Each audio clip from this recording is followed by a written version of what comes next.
அருட்பெரும் ஜோதி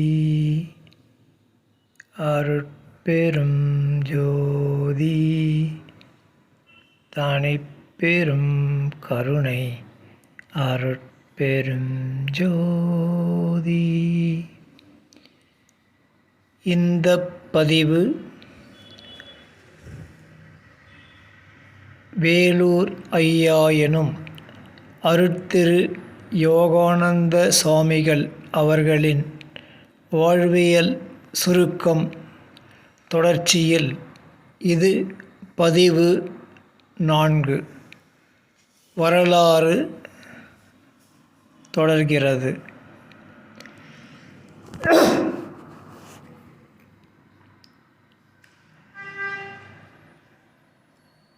எல்லா தொழிலும் செய்யக்கூடிய வல்லமை இருந்தும் பெரிய அளவில் பல தொழிற்கூடங்கள் நடத்தும் ஆற்றல் இருந்தும் அனித்திய பொருள் நாட்டத்தில் சென்றால் ஆன்மீக நெறிக்கு தடை ஏற்படும் எனக் கருதி அத்தியாவசிய தேவைக்கு மட்டுமே பொருள் தேவை, அந்த அளவு பொருளை தரக்கூடிய தொழில் போதும் என தொழிலை சுருக்கிக் கொண்டு பழுதுற்ற காரின் வடிவமைப்புகளை சரி செய்வதும் அவற்றிற்கு வண்ணம் தெளிப்பதும் என்கிற அளவில் ஓரிடத்தில் வாடகை கொடுத்து தொழில்கூடம் அமைத்து தொழில் செய்து வந்தார்கள். வேலூரில் பீடி இலை வாணிபம் செய்து வந்த ஒரு முகம்மதியரிடம் கணக்கெழுதும் தொழில் செய்து வந்த மாணிக்க முதலியார் என்பவர் 40 முறை வேத சாத்திரங்களை திரும்ப திரும்ப ஓதி பயின்றுள்ள ஒரு சிறந்த வேதாந்தியும் தர்க்கத்தில் மிக வல்லவரும் ஆவார். அவர் ஐயா அவர்களை பலமுறை அவரது தனிமையையும் தோற்றத்தையும் கண்ணுற்று அவர் ஒரு யோகியாக இருக்க வேண்டும் எனக் கருதி அவரை சந்திக்க வேண்டுமென முயன்று ஒருமுறை ஐயா அவர்களை மினர்வா கஃபே உணவு விடுதியிலிருந்து வெளியே வந்தபோது சந்தித்துள்ளார். அவர் ஐயாவிடம் உங்களிடம் ஒன்று கேட்க ஆசைப்படுகிறேன், கேட்கலாமா எனக் கேட்டுள்ளார். கேட்க தகுந்ததை கேளுங்கள் என ஐயா கூறியுள்ளார். உங்கள் லட்சியம் என்ன என்பதை நான் தெரிந்து கொள்ள ஆசைப்படுகிறேன் என கேட்டுள்ளார்.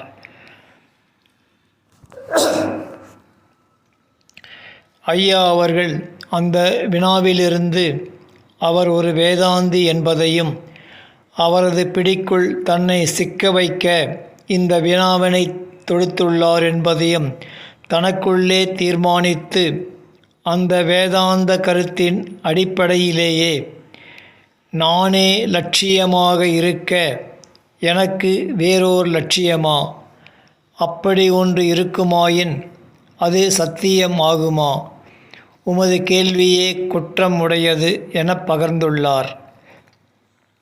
மாற்றானை வீழ்த்த எய்யப்பட்ட கணையே திருப்பி எய்யப்பட்டு எய்தவனையே தாக்கி வீழ்த்தியது போலாயிற்றாம் அவரது நிலை.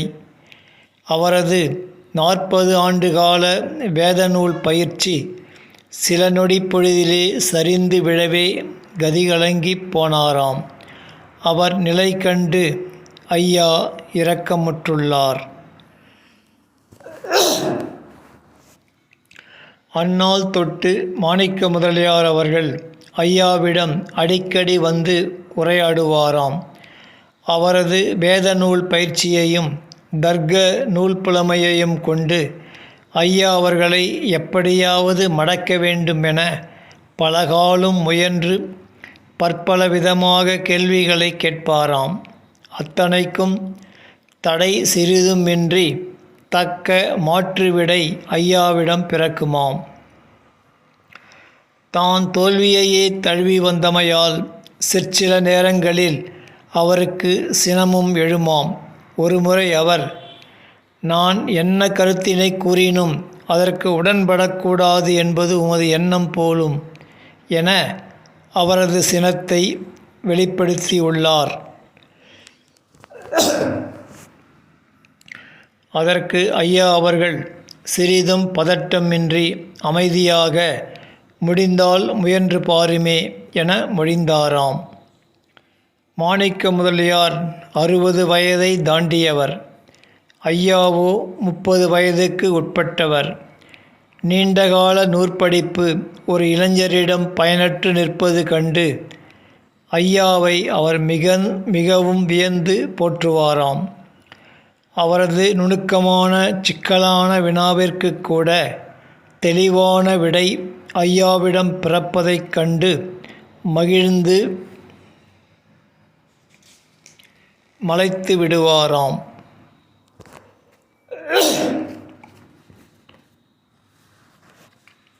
சில இடங்களில் தாங்கள் கூறுவது வேதத்தில் இல்லை, சாத்திரத்தில் இல்லை, யுத்தி பொருத்தம் என ஆவி உண்டவர் போல் உரைத்தவாறே பிரமித்து நிற்பாராம்.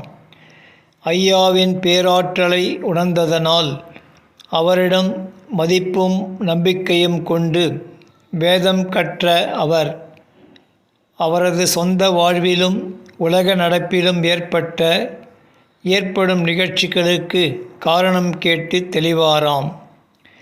வேதம் கற்ற நான் வேதம் அறியாத ஒருவரிடம் அடிமை தொழில் செய்வதும், தான் வறியவராயிருப்பதும், மற்றவர் செல்வம் படைத்திருப்பதும் ஏன் என்பனவற்றிற்கெல்லாம் தன்னால் காரணம் காண முடியாது ஐயாவிடம் கேட்டு அறிந்து அமைதி பெறுவாராம்.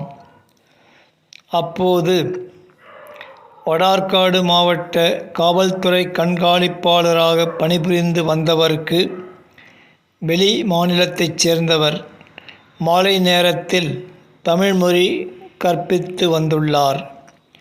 ஐயாவின் ஆன்மீக சிந்தனைகள் பற்றியும் ஞானத் தெளிவு குறித்தும் கண்காணிப்பாளரிடம் மாணிக்க முதலியார் தெரிவித்துள்ளார்.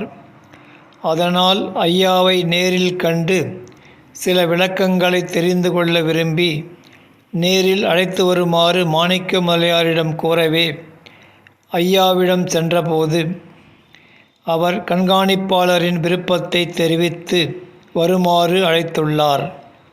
அப்போது ஐயா ஞானத்தை விரும்புவோர் அது உள்ள இடத்தை தேடி நாடி அதை பெற வேண்டும். அது ஞானத்துக்கு கொடுக்கும் மரியாதை. அப்போதுதான் ஞானம் பெற முடியும். ஞானம் என்பது மனிதன் தேடி அலைந்து பெறுவது. மனிதனை தேடி போய் சேருவது ஞானம் அல்ல, அது அஞ்ஞானம். இது ஞானப்பீடம். அவர் ஞானத்தை விரும்பினால் இங்கே வரட்டும். அவர் வீட்டில் ஏதாவது வேலை செய்ய வேண்டுமா? மண் சுவர் வைக்க தேவைப்பட்டு அழைத்தால் கூட வருவேன். ஞானம் போதிக்க வரமாட்டேன் என ஞான மிடுக்கோடு கூறியுள்ளார். அதை கேட்ட மாணிக்க முதலியார் திகைத்தும் சோர்ந்தும், நான் 40 ஆண்டு காலம் வேத சாத்திரங்களை பயின்றவன் என கர்வம் படைத்திருந்தேன். ஆயினும் இந்த விளக்கம் எனக்கு தோன்றவில்லை. என்னுடையது வெறும் ஏட்டுப் படிப்பு, உங்களுடையது ஞான நடை என்னும் உண்மையை உணர்கின்றேன் என்று கூறி பணிந்து சென்றுள்ளார்.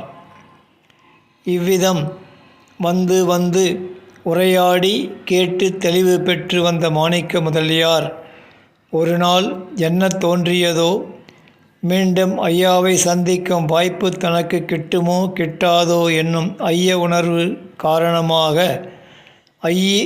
உணர்வு காரணமோ அல்லது வேறு யாதாலேயோ ஐயாவை பற்றி தான் அறிந்து உணர்ந்த உண்மைகளை கீழ்வருமாறு வெளிப்படுத்தியுள்ளார். நான் 40 ஆண்டு காலம் சர்வ வேத சாத்திரங்களையும் கற்றறிந்தவன் என்றும், இந்த வடார்காடு மாவட்டத்தில் என்னுடன் தர்க்கம் செய்ய வல்லவர் ஒருவரும் இல்லை என்றும், மாணிக்க கல்லே கல்லு, மாணிக்கம் சொல்லே சொல்லு, எனக்கு ஈடு ஒப்பு உயர்வு ஒருவரும் இல்லை என்றும் இருமாப்புற்றிருந்தேன். உம்மை வேத சாத்திரங்களை கற்று அறியாத ஒரு சாதாரண யோகி என்று எண்ணியிருந்தேன். ஆனால் நீரோ 500 ஆண்டுகளுக்கு முன்பே சர்வ வேத சாத்திரங்களையும் கற்று உணர்ந்துவிட்டு விட்டீர். நான் இன்றுதான் பயில ஆரம்பித்திருக்கிறேன் என்ற உண்மையை உணரப் பெறுகின்றேன் என்பது அவரது வாக்கு. அவரது உள் உணர்விலே இருந்து எழுந்த உண்மைகளை நற்சான்றாக கூறிச் சென்ற அவர் மீண்டும் ஐயாவை வந்து சந்திக்கவே இல்லை.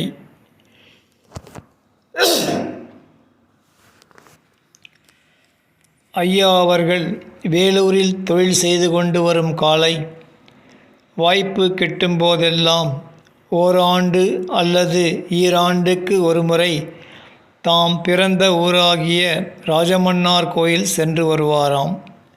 அவ்விதம் சென்று திரும்பி வரும் வழியில் சிதம்பரம் ரயில் நிலையத்தில் இறங்கி, போதிய பேருந்து வசதி இல்லாததால் நடைப்பயணமாக வள்ளல் பெருமானால் உத்தரஞான சிதம்பரம் என்று குறிக்கப்பட்டுள்ள வடலூர் வருவாராம். அங்கு அப்பெருமானால் தோற்றுவிக்கப்பட்டுள்ள தருமச்சாலை மற்றும் சத்திய ஞான சபையை வழிபட்டு அப்பெருமான் நிறைவு பெற்ற சித்தி வளாகம், பெயர் வழக்கு மெட்டுக்குப்பம் செல்வாராம். அங்கு அப்பெருமான் தாம் பெற்ற அருட்பெரும் ஜோதி ஆண்டவர் பேற்றினை மற்ற உலகமாந்தரும் பெற்று உய்யும் பொருட்டு தாம் வைத்திருந்த விளக்கினை வெளியில் கொண்டு வந்து வைத்து அதனையே கடவுளாகக் கருதி வழிபட்டு வாருங்கள் என அருளுரை கூறி திருக்காப்பிட்டு கொண்ட திரு அறையையும் அத்திருவிளக்கினையும் வழிபட்டு பின் நடையாக பண்ருட்டி ரயில் நிலையம் அடைந்து ரயில் ஏறி வேலூர் வருவதை வழக்கமாக கொண்டிருந்தாராம்.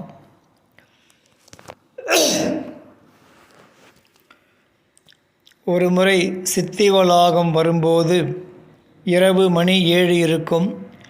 திருவிளக்கின் முன்பு ஓர் அம்மையார் ரவிவர்மா வரைந்த பார்வதி போன்ற தோற்றப் பொலிவோடு உருக்கமாக வழிபட்டு நின்றிருந்துள்ளார். அவர் ஐயா அவர்களை கண்டதும் அவரை நன்கு அறிந்தவர் போல உரையாடியுள்ளார்.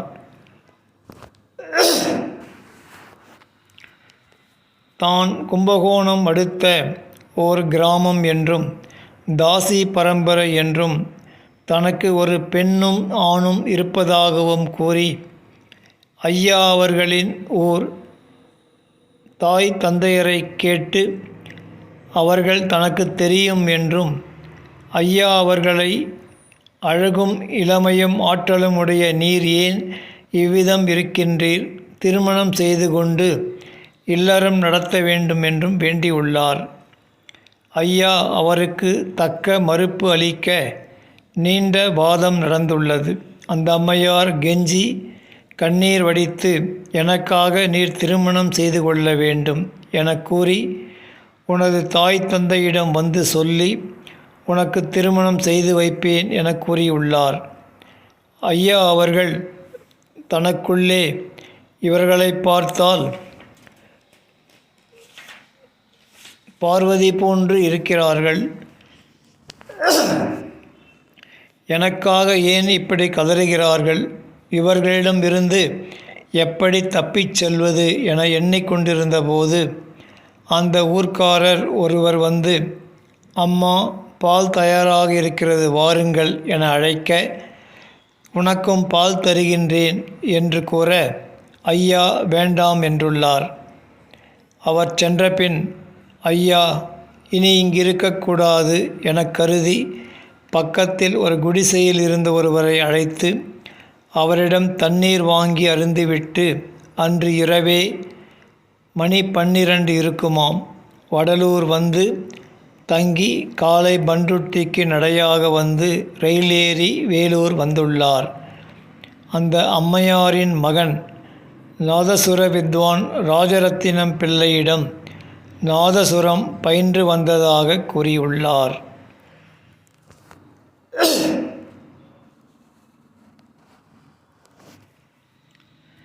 மற்றும் ஓர் முறை சித்திவளாகம் சென்ற சமயம் திருவிளக்கினை பணிந்து போற்றி திருவரை வழிபட வந்தபோது திருவிளக்கிற்கு தொண்டாற்றி வந்த வயது முதிர்ந்த சங்கரலிங்க நாடார் என்பவர் திரு அறைக்கு தீப ஆராதனை காட்ட அவரிடம் அத்திரு அறையை திறந்து காட்டுமாறு ஐயா கோரியுள்ளார். சாவி மட்டுமே என் வசம் உள்ளது, திறக்கும் அதிகாரம் எனக்கில்லை, யாரையும் உள்ளே செல்ல அனுமதிப்பது இல்லை என கூறியுள்ளார்.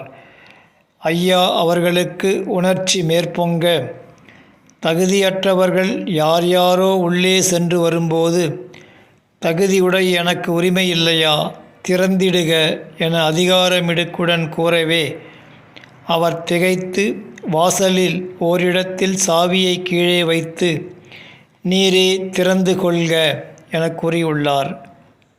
சற்று நேரம் ஐயா அவர்கள் அமைதியுடன் இருந்து நான் பார்த்துவிட்டேன், சாவியை எடுத்து கொள்க என கூறியுள்ளார்.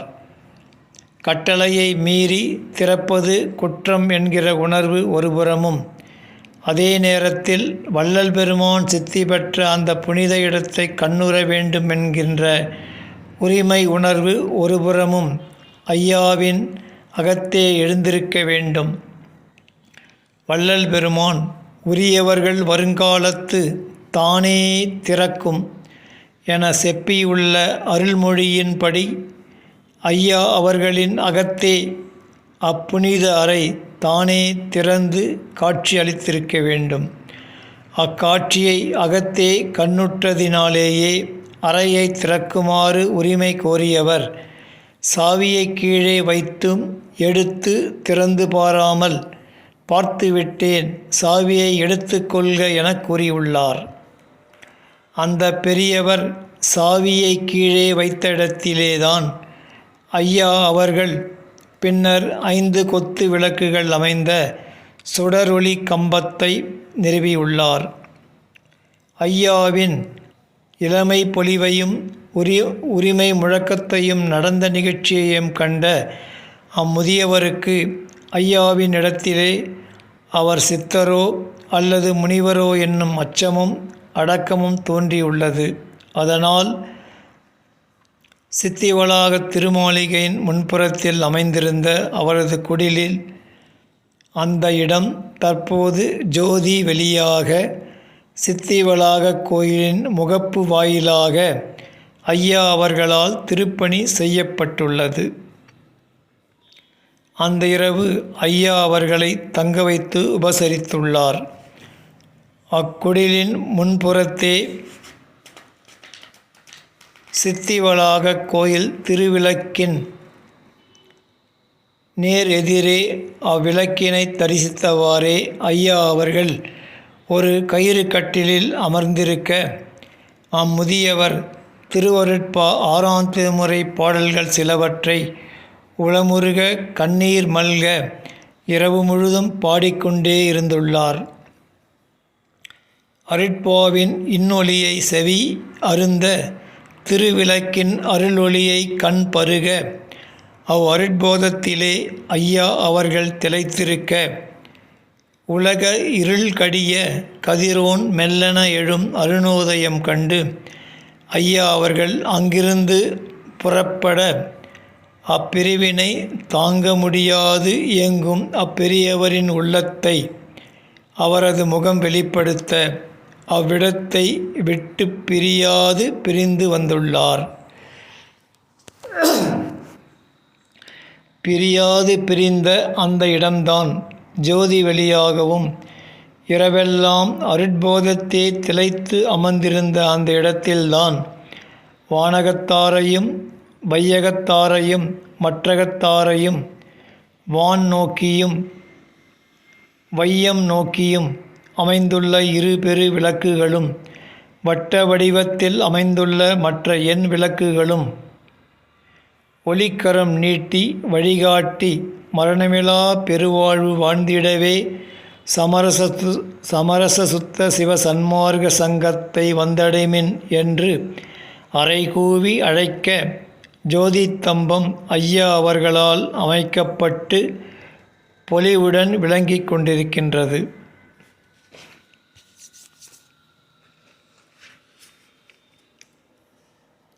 இம்மாதிரி ஒரு தம்பம் அமைப்பதற்கு அருட்பாவில் ஆதாரம் இல்லை என துறவி கந்தசாமி அவர்கள் கூறியதாக கேள்வியுற்று வள்ளல் பெருமான் அன்பர்களுக்கு நீங்கள் சமரச சுத்த சன்மார்க்க நெறியில் செல்லும் காலத்து கண்டறியாததை காண்பீர்கள், கேட்டறியாததை கேட்பீர்கள் என்று அருளுரை பகர்ந்துள்ளதை நினைவு கூர்ந்து அமைந்தார். பின்னர் சில நாட்கள் கடந்து ஐயா அவர்கள் அருட்பாவினை எடுத்து திறந்தபோது வள்ளல் பெருமான் சிவகாரண பூரண தம்பம் குறித்து தந்த விளக்கமும் அதன் வரைபடமும் கண்ணுற்று வியந்து ஜோதித்தம்பம் அமைந்தது அருட்செயலே என விளம்பினார், பூரித்தார். இந்நிகழ்வு ஜோதித்தம்பம் அமைந்த பின் நடந்தது.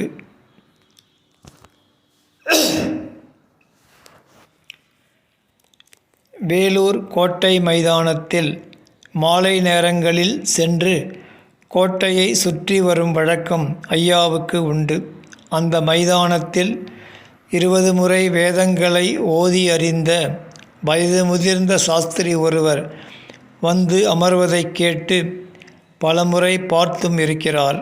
அப்போது ஐயாவுக்கு வேத வாக்கியமான ஜெகதலட்சணை, அஜகதலட்சணை, ஜெகதலட்சணையின் விளக்கம் தெரிந்து கொள்ள ஏக்கம் உற்றிருந்த நேரம். அதனால் அந்த வேதாந்த பெரியவரை அடுத்து அவ்வாக்கியத்தின் பொருள் அறியும் விளைவினை தெரிவித்துள்ளார். ஐயாவின் இளமை பருவத்தைக் கண்டு இந்த இளம்வயதில் வேதப் பொருளை கேட்பதை அறிந்து வியந்து நீ யார், எந்த ஊர், எந்த ஜாதி, என்ன தொழில் என்கிற வினாக்களை எழுப்பி தெரிந்து கொண்டு நாளை வா என்று சொன்னாராம். அவரது ஏக்க பசிக்கு உரிய உணவு கிடைக்கும் என்று நம்பியிருக்க நாளை வா என்ற விடை கிடைக்கவே தன் மனதுக்குள்ளேயே இன்றைய பசிக்கு நாளை உணவா என்று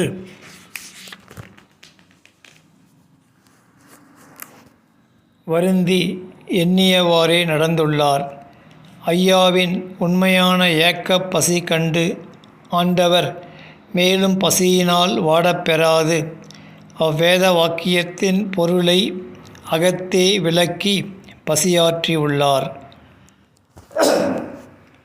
அந்த பொருளாவது விட்ட இலக்கணை, விடாத இலக்கணை, விட்டு விடாத இலக்கணை என்பதாம். சித்தாந்தத்தில் உயிருக்கு உயிரான இறைவன் வேறாகவும் ஒன்றாகவும் உடனாகவும் இருப்பதை உணர்த்தும் பொருளாக தோன்றுகிறது.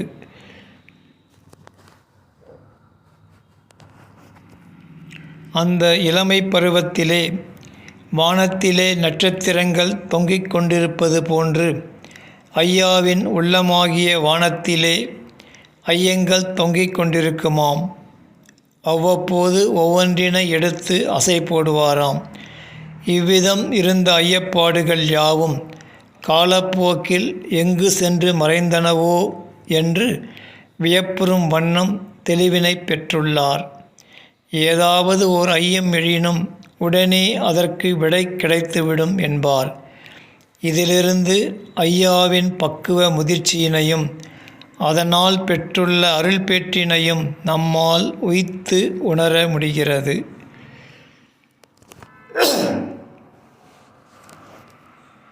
ஒரு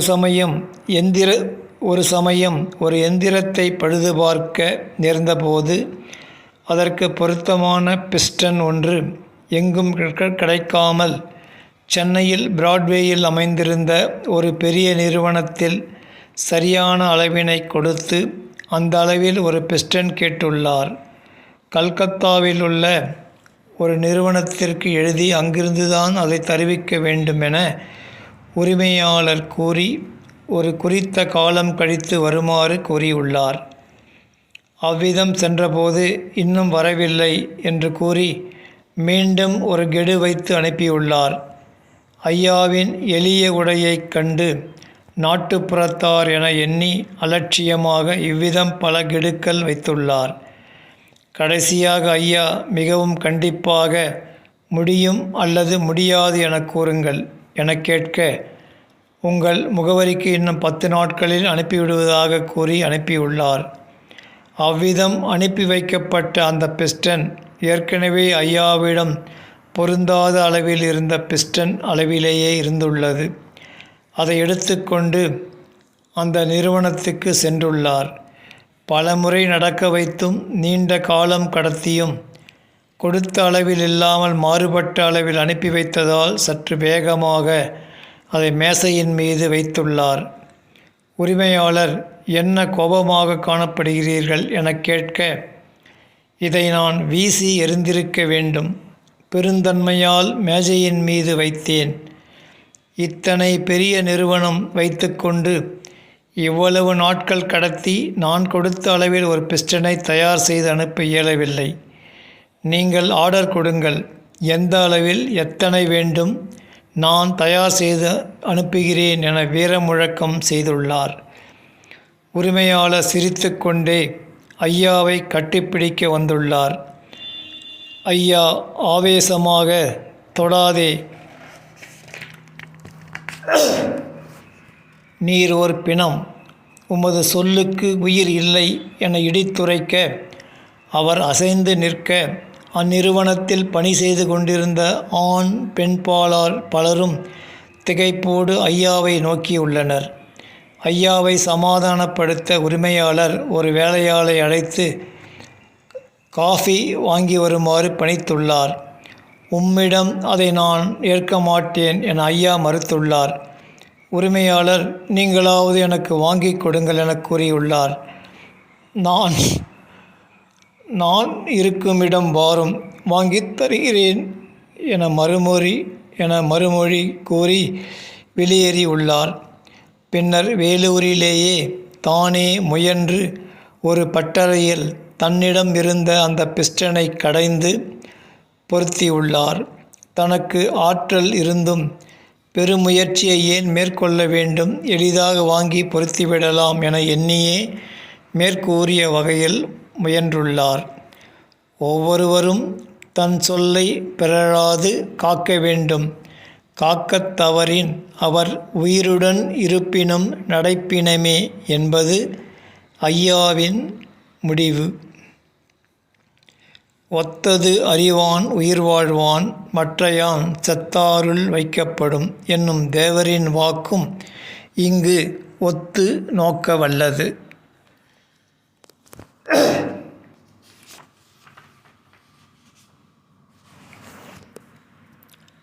ஐயா அவர்கள் ஒரு சமயம் தனது வேலைக்காக வண்ணங்கள் வாங்கும் பொருட்டு சென்னை சென்று வழக்கமாக வாங்கும் ஓகேஎஸ் கம்பெனி கடையில் தேவையான வண்ணங்கள் பெயர் அடங்கிய பட்டியலை கொடுத்து ஃபில்டெக்ஸ் நிறுவனத்தில் தயாரிக்கப்பட்ட கருப்பு மற்றும் மெரூன் வண்ணங்களை கொடுங்கள் என கோரியுள்ளார். அப்போது 2வது உலகப் போர் நடந்து கொண்டிருந்த காலம் ஆதலால் அமெரிக்க நாட்டு ஃபில்டெக்ஸ் நிறுவன தயாரிப்பு வண்ணங்களுக்கு மிக்க தேவை, டிமாண்ட் ஏற்பட்டிருந்தது. அதனால் அந்த கடை உரிமையாளர் ஐயா வழக்கமாக வாங்குபவர் என அறிந்தும் அந்த நிறுவன தயாரிப்பு இல்லை, வேறு நிறுவன தயாரிப்பு உள்ளது, தரத்திலோ விலையிலோ மாற்றம் ஏதும் இல்லை, நிறுவன பெயர்தான் மாற்றம் என கூறியுள்ளார். வேறு கடைகளில் சென்று விசாரித்தும் ஐயா குறித்து கேட்ட அந்த நிறுவன தயாரிப்பு இல்லை என்பதை அறிந்து மீண்டும் அந்த முதல் கடைக்கே வந்து வேறு நிறுவன தயாரிப்பு வண்ணங்களையே வாங்க முற்பட்டுள்ளார். அப்போது அந்த கடையில் உள்ள ஐயாவுக்கு பழக்கப்பட்ட ஒரு விற்பனையாளர் மூலம் ஐயா கேட்ட நிறுவன தயாரிப்பு இருப்பதாகவும் வேறு கடைகளில் இல்லாததால் அதிக விலைக்கு கள்ள வாணிபம் செய்யப்படுகிறது என்கிற உண்மையை அறிந்து சென்னையில் ராஜு என்பவரிடம் சென்றுள்ளார். அந்த ராஜு என்பவர் ஐயாவிடம் தொழிற்பயிற்சி பெற்றவர். சென்னையில் தொழில் தொடங்கி பெரிய அளவில் வளர்ந்து பெரும் பொருள் ஈட்டி உள்ளவர். அஞ்சாத உள்ளமும் உடல் பலமும் கொண்டவர். காங்கிரஸ் கட்சியைச் சேர்ந்தவர். சென்னையில் செல்வாக்கு உள்ளவர். அந்த காலத்தில் போக்கிரித்தன்மை உடையவர்கள் கூட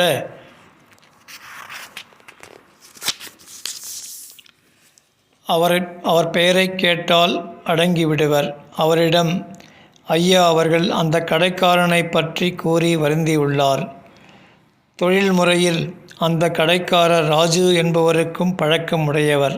அதனால் தாங்கள் கோரியவைகளை வாங்கி வருகிறேன் என கூறிச் சென்று அந்த கடைக்காரரை கோரியுள்ளார்.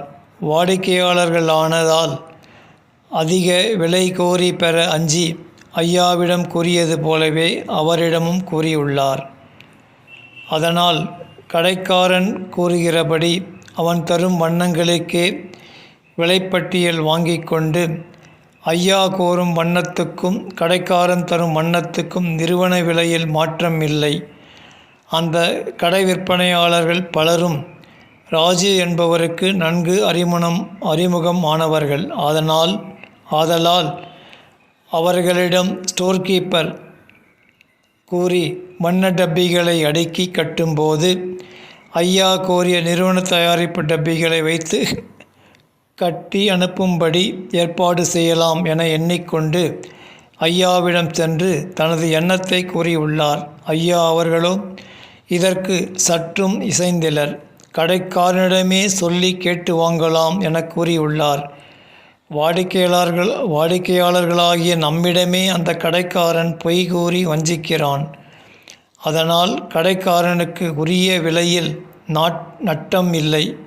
அவனை அப்படித்தான் செய்ய வேண்டும் என கூறி நீங்கள் புறப்படுங்கள், நான் வாங்கி அனுப்புகிறேன் என கூறவே ஐயா பலமுறை மறுத்தும் நீங்கள் ஏதும் இதில் தவறு செய்யவில்லை, கோரிய வண்ணத்தையும் விலைப்பட்டியலையும் நான் வாங்கி அனுப்புகிறேன் என கூறி அனுப்பியுள்ளார்.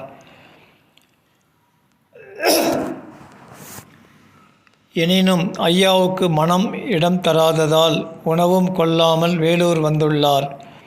அதையே எண்ணி மனதில் பெரும் போராட்டம் நிகழ்ந்துள்ளது. அன்று இரவும் உணவு கொள்ளாது உறக்கமின்றி உடல் சோர்ந்து மனமும் தளர்ந்து சிறு மயக்க நிலையிலே தரையில் சாய்ந்துள்ளார். அப்போது அவரது மனோவெளியிலே மகாலட்சுமியே பூலோகத்தில் சீதையாய் பிறந்து மாயையால் படாதபாடு பட்டாள் என்றால் அல்ப ஜீவனாகிய நீ எம்மாத்திரம் என்னும் அசரீரி வாக்கு கேட்டுள்ளது. உடன் ஐயாவுக்கு நீ வேண்டி விரும்பி தவறு இழைக்கவில்லை, ஊழ்வழியே இதற்கு காரணம் என்னும் தெளிவு பிறந்துள்ளது. விரைவிலேயே அவரது உடலும் மனமும் சோர்வு அகன்று தெளிவுற்று பழைய நிலைக்கு மீண்டுள்ளன. எத்தவறு இழைத்தேனும் தனது காரியத்தை முடித்து கொள்ள வேண்டும் என வீறு கொண்டு திரியும் இன்றைய உலகத்துக்கு இது ஒரு நற்பாடமாக அமையும். இப்பதிவு முற்றிற்று. அடுத்த பதிவில் வேலூர் ஐயா அவர்களின் வாழ்வியல் சுருக்கம் தொடரும். அருட்பெரும் ஜோதி அருட்பெரும் ஜோதி தனிப்பெரும் கருணை அருட்பெரும் ஜோதி.